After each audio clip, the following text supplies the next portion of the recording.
Olá, questão bem interessante envolvendo essa parte de interferência. Nesse caso vai ser interferência luminosa. Vem comigo. Conforme ilustrado na figura, uma fonte localizada na extremidade de um anteparo, que é reflexivo e tem forma de uma semicircunferência, emite raios luminosos de comprimento de onda constante e em fase em todas as direções. Beleza? Então, seguindo.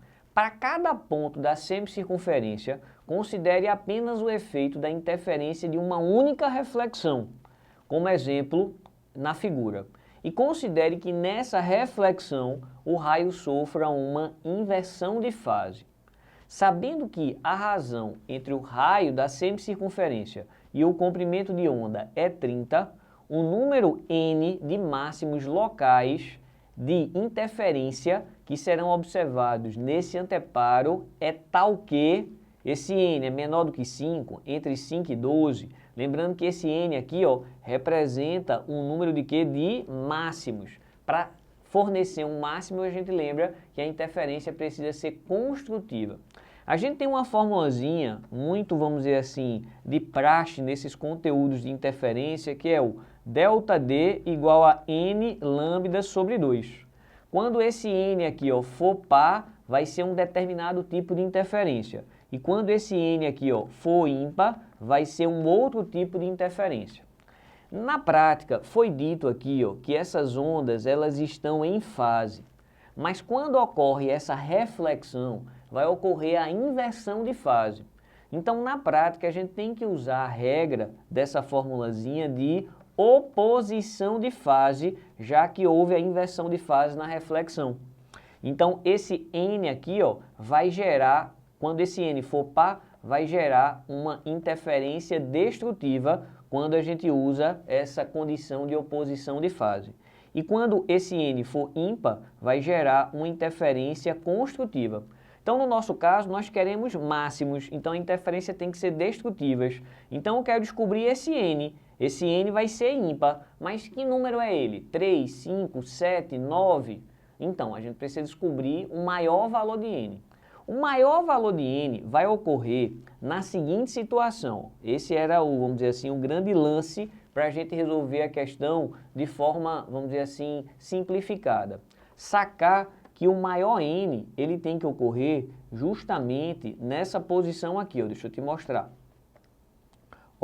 É quando o raio de luz bater exatamente nessa quininha aqui, E aí vai bater e vai ser refletido. Deixa eu desenhar bem direitinho para você entender aqui, Então, eu vou colocar isso aqui, é a nossa fonte, né, que emite ondas luminosas em todas as direções. Então, aqui vai ocorrer a nossa, entre aspas, última interferência para a gente poder calcular esse ΔD. Então, como isso aqui é uma semicircunferência, esse valor aqui é R, esse valor aqui também é R. Então, a gente já sabe que essa aqui é, entre aspas, a diagonal de um quadrado, que é R raiz de 2. Então, o que a gente chamou de D1, ele vai ser R raiz de 2 mais R raiz de 2. Então, essa distância percorrida por esse D1, ele vai ser 2R raiz de 2. E a distância percorrida pelo que eu estou chamando aqui de D2 é exatamente 2R. Então, para descobrir esse ΔD, é só a gente fazer D1 menos D2. Então, 2R raiz de 2 menos 2R. Então, esse ΔD aqui, boto esse 2R em evidência, vai ficar raiz de 2 menos 1. Só que esse ΔD, como a gente já comentou, ele é n lambda sobre 2. Então, a gente agora pode igualar isso aqui, Então, a gente vai ter que esse 2R que multiplica raiz de 2 menos 1 tem que ser igual a n lambda sobre 2. Só que ele forneceu no enunciado para a gente que a razão entre R e lambda é 30. Então, a gente pode dizer aqui que no lugar de R, a gente escreve 30 lambda, beleza? Vamos fazer isso então?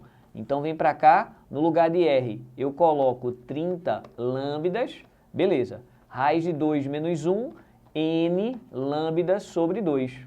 Então, vou cancelar esse lambda e a continha que a gente tem para achar esse n vai ser 60 vezes 2, ou seja, 120, que multiplica raiz de 2 menos 1. Eu gosto de memorizar o valor de raiz de 2 e o valor de raiz de 3. Vou colocar aqui em 1,41 e 1,73. Então vamos usar esse 1,41. Então esse n ó, vai ser 120, 1,41 menos 1 é 0,41. Então essa continha aqui, ó, ela vai dar 49,2. Então quantos ímpares existe até 49,2? Existe 25 números ímpares. Então, se existe 25 números ímpares, vão existir 25 máximos.